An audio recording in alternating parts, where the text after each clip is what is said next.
Hey, what's up, guys? It's Keith from Meta RC360. I'm here with the Grid project. Unfortunately, I had some issues with it. My airbrush, the trigger was stuck, and it's due to me not taking care of it properly from the last time I used it. I didn't clean it properly, so I guess there was some leftover paint in the trigger, and it caused the trigger to stick. So even though when I was if you watching the video, you'll see me go off screen to check to make sure, hey, everything's right. But when I went to go do it, something else happened.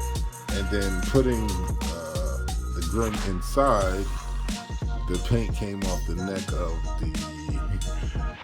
the driver. But for the most part, it's just just flat regular graphic. Nothing special. So this right here, man, because I see it, man, I gotta do a redo. So I'm not gonna focus on it right now, but what was supposed to happen, I'm bringing up an old paint job I had.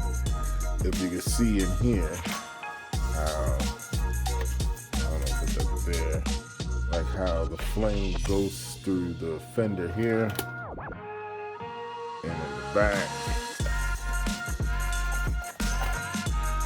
on the side, but this is a 10 scale, so yeah, it's easier to do